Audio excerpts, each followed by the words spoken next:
Today we are going to study about the religion. Before going to discuss this religion topic, I would prefer to discuss some of the political topics also, which is the necessary for studying us. Okay, so the students, first of all, stateless societies. We know what is the stateless societies and state society. The now for the decades, anthropologists are studies over the many decades or demonstrated, and they have tried to demonstrate the now order is maintained without a modern governmental apparatus क्योंकि हमारी societies में या communities में या और एक tribal councils में वहाँ पे स्टेट लॉज होते हैं. They are the existing side by side state law भी है, लेकिन ज़्यादातर जो लॉज सोसाइटीज़ में जो we are the constrained and we are just fabricated under the social norms, social rights, social traditions, and social orders. Social orders हम जहाँ तक हम लोग का जो बिहेवियर है, जो हम लोग का कंट्रोल्ड है, वो हम एक स्टेटलेस सोसाइटी भी हम क्रिएट करते हैं. State within a society, with state and without state. तो हमारा समाज है, तो state controls us by the laws, understand, by the practicing law, but society controls us through the kinship, marriage, rites, ceremonies, all involves friendship, poise, every kind of and our crisscross alliances हम करते हैं. तो क्या वहाँ पे कानून थोड़ी काम करता है? हम सोशल लेजिस्लेशन जिसको हम कहते हैं, we are bounded we are bounded by the social legislation. Our behavior is completely regulated and constrained by the social norms and the social legislation. तो हम स्टेट रहते हैं, हम स्टेट है हमारे साथ, लेकिन उसी स्टेट के विदिन में हम एक स्टेटलेस सोसाइटी है जो हमारे सोशल नॉर्म्स से चलता है, सोशल रूल्स से चलता है. हम कानून से ही नहीं चलते हैं, हमेशा लॉज हैं, लेकिन हम क्रिस क्रॉस हमारे जितने रिलेशन हैं वो सोशल बिहेवियर, ट्रेडिशन है, हमारा सेरेमनीज है, लोगों के राइट्स हैं, रिचुअल्स हैं. These are the main factors, this becomes factor for that. Moreover, अगर देखा जाए कि स्टेट, मॉडर्न स्टेट क्या है, हैज ए फिक्स स्ट्रक्चर है. इसका मॉडर्न स्टेट का फिक्स स्ट्रक्चर क्या है? पार्लियामेंट है, इंस्टीट्यूशंस है, पार्लियामेंट है, लोकसभा है, राज्यसभा है, और council of ministers, judiciary structure है. ओके, तो ये क्या है कि एक स्टेट स्ट्रक्चर है, और उसमें क्या होता है कि फॉर्मल प्रोसीड्यूर्स से चलता है, रिटेन और फॉर्मल प्रोसीड्यूर्स से जितना लिखा गया है राइट्स. लेकिन हमारा जो समाज है, जो सोसाइटीज है जिसमें रहते हैं, वहाँ पे क्या है कि इनफॉर्मल मेकानिज्म स्टेटलेस सोसाइटी में हम स्टेट सोसाइटीज हैं, स्टेट है वहाँ पे, लेकिन हमारा क्या है कि हमारा इनफॉर्मल मेकानिज्म है, जो हमारा सोशल रूल्स हैं, वो उसके थ्रू हम उसके अंडर में भी रूल्स बहुत तरह के होते हैं। लॉज रूल्स और सिस्टम बहुत तरह के होते हैं। अब लॉज में क्या है, इंटरनेशनल लॉ है, नेशनल लॉ है, स्टेट लॉ है, स्टेट लॉ है, कॉन्स्टिट्यूशनल लॉ है, रिलीजियस लॉज है, सोशल लॉज है, साइंटिफिक लॉज है। तो कानून बहुत तरह के होते हैं। तो जो स्टेट का कानून है या स्ट्रक्चर है, उसके अंदर हमारा एक सोशल स्ट्रक्चर भी क्या है, वो वर्क कर रहा है, that is the operating, and which is quite different from the social, from the state law. मेरे ये कहने का कि state and societies, stated societies है, स्टेटलेट्स हमारी सोसाइटीज है जो स्टेट के हाँ प्रभावित होते हैं, इन्फ्लुएंस होते हैं। स्टेट हमारे हर एस्पेक्ट्स को इन्फ्लुएंस करता है, लेकिन विद इन दैट हम एक क्या है कि आयरन कॉर्टेन, हमारा सोशल स्ट्रक्चर में हम एक आयरन एक शील्ड देते हैं, आयरन शील्ड, जो कि स्टेट लॉज से बहुत ही डिफरेंट है, जिससे हम गवर्न होते हैं, फ्लेक्सिबल है। स्टेट लॉ क्या है, कानून बिल्कुल इनफ्लेक्सिबल है, लॉ तो लॉ, लेकिन हमारा जो सोशल लॉज है फ्लेक्सिबल। मोरओवर, अब हम कॉन्सेप्ट ऑफ स्टेट पर थोड़ा फोकस कर लें। First of all, state exist कहाँ पे, where political apparatus of the government institution and the congress. State है, स्टेट क्या है, जहाँ पे हमारे स्टेट का स्ट्रक्चर एक फॉर्मल स्ट्रक्चर है, एनाटोमी जैसे है बॉडी का, स्केलेटन है, सही बॉडी का एनाटोमी, लाइक दैट का स्टेट का भी स्ट्रक्चर है। हमारा स्टेट क्या है, एक डेमोक्रेटिक स्टेट है, और in which there is a parliament, legislative, there is a executive, और there is a judiciary. Okay, उस स्ट्रक्चर है, बिल्कुल यूनियन गवर्नमेंट के स्ट्रक्चर है, स्टेट गवर्नमेंट्स के स्ट्रक्चर्स हैं, और थर्ड लेयर ऑफ द है लोकल सेल्फ गवर्नमेंट का स्ट्रक्चर। लोकल सेल्फ गवर्नमेंट के भी स्ट्रक्चर में क्या है कि जिला परिषद, ब्लॉक समिति है, उसके बाद विलेज पंचायत। तो वी सी दैट कि ये एक स्ट्रक्चर है, पूरी हमारी सिस्टम जो एडमिनिस्ट्रेटिव सिस्टम है, ये दैट इज द स्ट्रक्चर। तो स्टेट क्या है कि एक in which many of the governmental structure have been established है। हमारा एक parliamentary system of the government, जहाँ presidential form of the government है अमेरिका, वहाँ की where the structure is quite different, power had been designed indifferently to the authorities. So this is the differs from the different countries. So now here, uh, plus the civil services officials, all are the in this structure from top to bottom. एक hierarchy system से rise है हमारा पूरे state, state institution से state के अंदर हमारा जो भारत है एक state, उसके अंदर जो institutions को rise है from top to, and moreover ruling given. और हम स्टेट का क्या मतलब है, स्टेट्स किसी भी स्टेट के फोर फैक्टर्स होते हैं। कोई भी स्टेट को हम स्टेट कब कर सकते हैं बताइए, four factors is necessary for to be called a state. First, there must be a territory.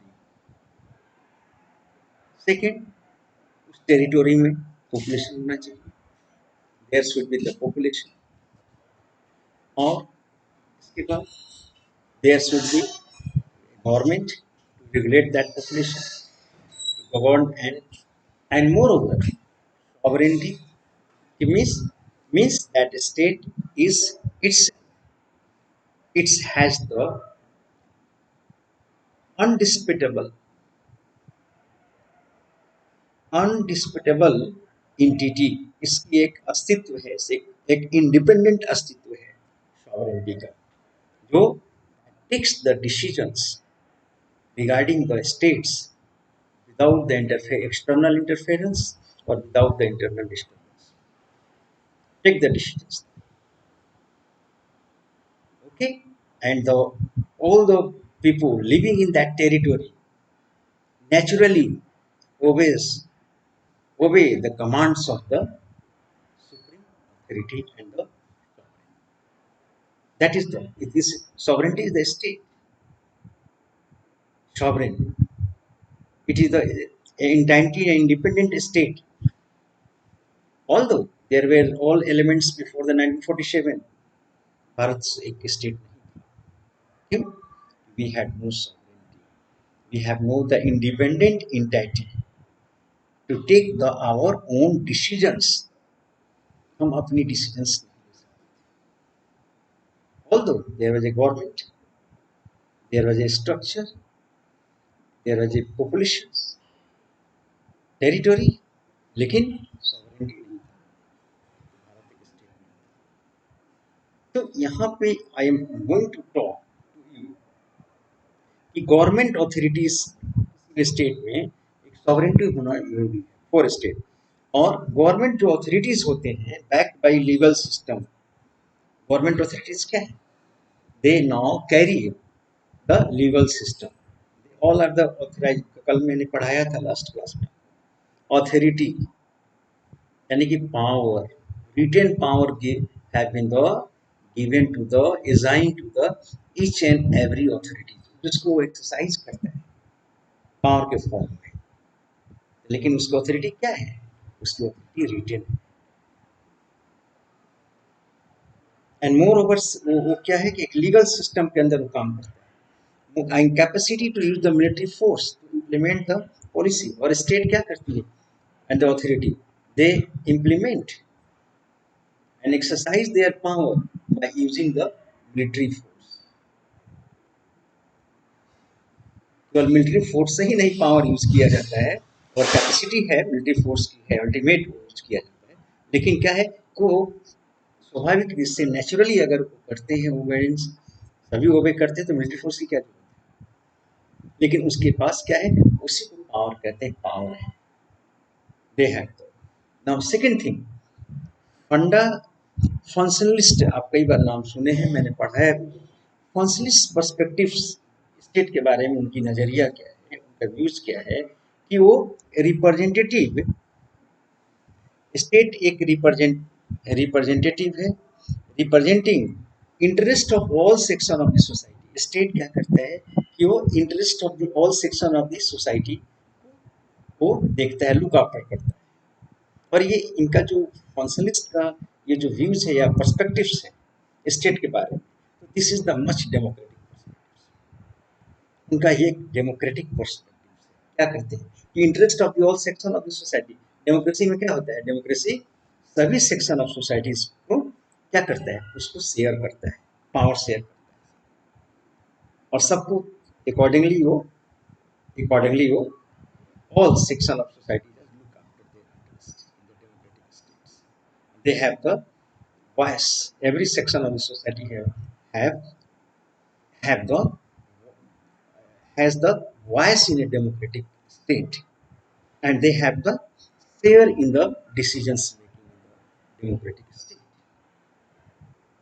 यहाँ हम देखते हैं कि now states responsibilities interest of all section society लेकिन अगर कॉन्फ्लिक्ट पर्सपेक्टिव्स को देखें कार्ल मार्क्स को देखें कॉन्फ्लिक्ट पर्सपेक्टिव्स में देखते हैं कि state is representative dominant section of the society marks क्या कहता है state is nothing but it is an instrument in the hands of the capitalist hands of capitalist it is just as an instrument to exploit and the capitalists now use this instrument to exploit the weakers or weakers and workers and state is just as an instrument it is not meant for the welfare of the common man it is only meant for existing for the welfare of the capitalist class or the dominant class in the society this is the notion of given by the Karl ये जिसे हम conflicts perspective एक functionalist perspective है जो कहते हैं कि भाई स्टेट क्या है पूरे सेक्शन की सोसाइटी से ये कहता है कि no no no, state is only looking after, it is meant for the interest of the dominant class. Further, modern state में अगर देखा जाए, different traditional state, modern state और ट्रेडिशनल स्टेट में अंतर है। देखो, modern state is that state, traditional state क्या था? State had the defined boundary था उनके पास किंग होता था, राजा, आर्मी होती थी देश कंट्री को डिफेंस करने के लिए, और मोर ओवर वो लॉ एंड ऑर्डर मेंटेन करते थे, देश को डिफेंड करते थे, अंडरस्टैंड, और टैक्स कलेक्शन करते थे, आर्मी मेंटेन करते थे, लेकिन they had no any concern towards the interest of the common man, उनसे उनको कोई बहुत ज़्यादा कंसर्न नहीं था, फर्स्ट थिंग। सेकेंड थिंग ये था कि नाउ दीजे जो किंग्स थे, अंडरस्टैंड, या जो ट्रेडिशनल स्टेट्स था, वो वेलफेयर स्टेट नहीं था। This state was only the, तो इस ऐसे स्टेट को हम कोर्सिव स्टेट कहते हैं, या पुलिसिया स्टेट कहते हैं। Police state, law and order maintain करना, टैक्स कलेक्ट करना, और आर्मी मेंटेन करना, और देश को डिफेंस करना। लेकिन मॉडर्न स्टेट्स क्या है? It is quite different in its objectives. Modern state के ऑब्जेक्टिव्स क्या है कि from cradle to death, state is everywhere with us, with its citizen, with its every citizen, हर जगह, from cradle to death, there is hardly gap, there is no states. तो state हमारे साथ cradle से, पलने से लेकर डेथ तक states, और state look after the entire aspect, health, irrigation, income, employment, education, ये जितनी हमारी बेसिक नीड्स हैं, इलेक्ट्रिसिटी जो भी है, all road system, everything, health है, hospitals, everything is look after and the cared by the state. ये मॉडर्न स्टेट्स की क्या है? ये features. And now here these states are defined by sovereignty और सिटीजनशिप। इसमें सॉवरेनिटी और सिटीजनशिप, मॉडर्न स्टेट में क्या है? सॉवरेनिटी, सॉवरेन और सिटीजनशिप है। हर व्यक्ति, everyone has the citizenship in the state and sovereignty and most often ideas of nationalism। एक मॉडर्न स्टेट में अगर देखा जाए तो इसमें आइडिया ऑफ नेशनलिज्म है, and moreover most often idea of nationalism, sovereignty refers to the undisputed political rule of the state. मैंने कहा कि सॉवरेनिटी का मतलब undisputed political rule, and sovereign, who is the sovereign in the country is the above the law, कानून से ऊपर होता है। तो हमारे यहाँ sovereign कौन है? who is undisputed political power in India, हमारे स्ट्रक्चर में, it is a very much matter of the long debate, unending debate। ये बहुत से इसके ओपिनियंस दिए गए हैं। कोई कहता है कि पार्लियामेंट है, कोई कहता है कि प्राइम मिनिस्टर है, somebody says, कोई कहता है कि जुडिशियरी है, सुप्रीम कोर्ट है, कोई कहता है प्रेसिडेंट ऑफ इंडिया है। Who is the sovereign of the state? Undisputed political power। So this is the question, big question us, undisputed political rule, state over the given territory। और sovereignty क्या है? Sovereignty undisputed, एक territory होता है, उस पर rule करते हैं। This is the sovereign state was not at first one in its citizenship carried with the right of political। पहले जो sovereign state था, citizenship rights नहीं थे। People have no right of participation in the government forms।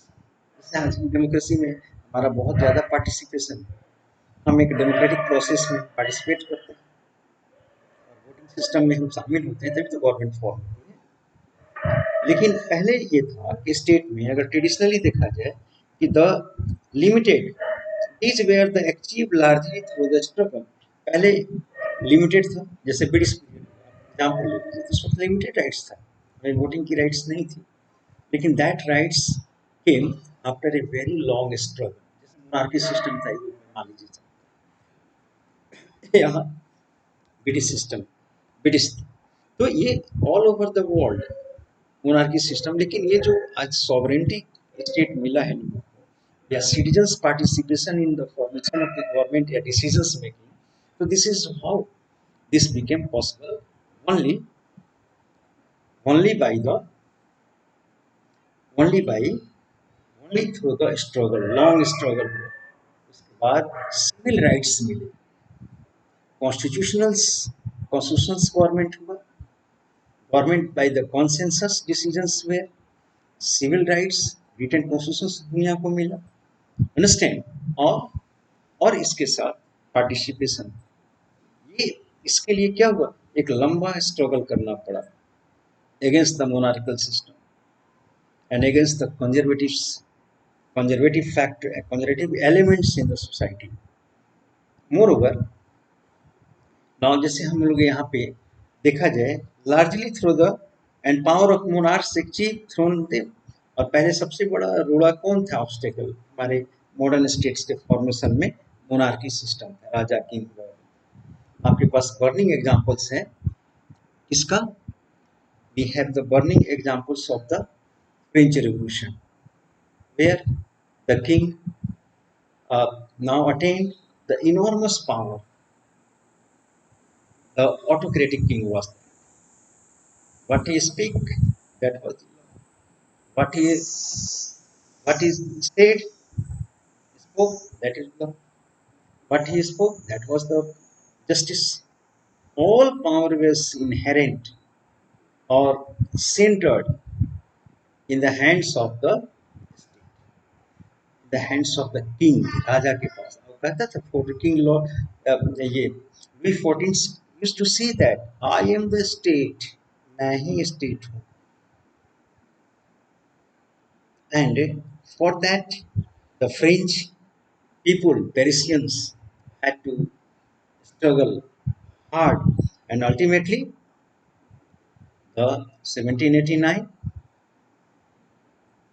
this government, the 14th July, this government was now a revolution started, and the government was overthrew, and now the new government was established with the new constitution, with the new constitutions, with the new the, institutions, legislative, executive, and judiciary. So, yeah, and people had the civil rights, and the human rights were declared in a very large manner, in a very broadly. The definition of civil rights, and particularly the three now notions: free slogans, equality, fraternity, equality, liberty, and fraternity. The three slogans now became the guiding principles for the rest, and the chain of slavery, the chain of monarchy system began to break down. And now these states emerged as a sovereign state and as well as a with the civil rights, democratic states in which the people, the values of the human individuals was now individuals are written down. Their rights, their rights were laid down in the constitutions, first in the France. And maybe it was the not a full-fledged revolution's first rights was very limited, you know very well, active and passives, and the slaves were deprived, women were deprived, and the uh, properties, wealth on the basis of the economic and property, this right was given. But it was not fully democratic revolution नहीं था, French revolution। हाँ, हमें कुछ principles मिला, further उसने एक नई एक न्यू प्लेटफॉर्म्स उसने सेट किया democratic. This is the another things. First, let's come with our point. Struggles are so instances. Citizens' rights include the civil rights, civil, political rights, even social rights were discovered. And now civil rights involved the, आप जानते हैं मुझे बहुत ज़्यादा इस पर कहने की जरूरत नहीं है कि civil rights involved involve the freedom of speech and now freedom of individuals, freedom of speech, freedom of religion, and a right to own property, right to equal justice, and equal justice before the law, rule of law established हुआ. इसके बाद after that political rights included right to participate. Universal franchise was later on given. इसके लिए बहुत struggle करना पड़ा, ऐसा नहीं कि अचानक मिल गया सबको rights equal. They had to be the further long struggle for that. Particularly women's है, वुमेन्स को बहुत ज़्यादा लंबे समय तक स्ट्रगल करना for their equal rights, political rights. Okay okay. Anyway, now in most countries of the governments were reluctant to admit the principles of universal franchise. और principles of universal franchise के लिए एक लंबा स्ट्रगल चला. French revolution में सब कुछ, लेकिन यूनिवर्सल फ्रेंचाइज नहीं मिला. in which after the attaining a certain age everyone be given the right to vote. this was secured after a long struggle. ये भी एक बहुत बड़ा प्रॉब्लम था, स्ट्रगल इश्यूज था, पॉलिटिकल इश्यूज था पूरे वर्ल्ड के. And by the process went on. और अभी भी फुली है नहीं. बहुत से कंट्रीज हैं जो adult franchise, universal adult franchise है कंट्री. आप उसका एग्जाम्पल्स दीजिएगा, साइंस अगर पढ़े हैं तो है आपके बुक्स में. And more over now a large section of the male population was excluded as holding a certain amount of property. मैंने कहा फ्रेंच रिवॉल्यूशन की मैंने बात कर रहा था, कि that large section of the people were deprived of that because of the its eligibility. उसका क्या हुआ, प्रॉपर्टी बनाया गया कि अगर एज ए सर्टेन प्रॉपर्टी है, वो इतना टैक्स देता है स्टेट को, तो वही he or she will be the entitled to, he will be the entitled to cast the votes and elect the representatives. So this was the another challenge before the people of the world. And moreover, certain amounts of property was the eligibility of criteria. Women had to wait for a very long time. Women now in the different parts of the world, they had to be the struggle. The third type of citizenship rights, social rights. They say social, for the social rights, the peoples had to be the struggle very long time. Individual enjoy a certain minimum standard of economic welfare and security. Social rights में क्या आता है, जैसे social security rights, government हमें social rights, rights against the, जो आपका rights है, old age है तो आपको सोशल सिक्योरिटी देती है. वेलफेयर, इकोनॉमिक वेलफेयर की बात करती है. जैसे फॉर एग्जांपल थाउजेंड्स ऑफ, जो हजारों लोगों को गवर्नमेंट क्या करती है, कई प्लानिंग के अनुसार, कई योजनाओं के अनुसार गवर्नमेंट घर में उनको चावल देती है, गवर्नमेंट उन्हें पैसा उनके खाते में डालती है. तो ये सब क्या है, ये सोशल राइट्स. क्योंकि since the being at the lower strata and government is now paying much attention, taking the very concern, much concern about them. तो ये this is the and more over include the right, जैसे कि rights है as a health benefits, ये social rights है. Health provide करती है, minimum wages आपको देती है. The broadcast broadening the social welfare rights. And now these social welfare rights start हुआ वेस्टर्न कंट्रीज में आफ्टर द सेकेंड, अंडरस्टैंड. और इससे सोशल राइट्स, लेकिन अभी भी अगर देखा जाए, और ये सोशल राइट्स सबसे द मोस्ट कंसर्न स्टेट होते हैं जो कम्युनिस्ट स्टेट होते हैं, सोशलिस्ट स्टेट है, वहाँ पे सोशल राइट्स, सोशल सिक्योरिटी दी जाती है बहुत ज़्यादा, मच।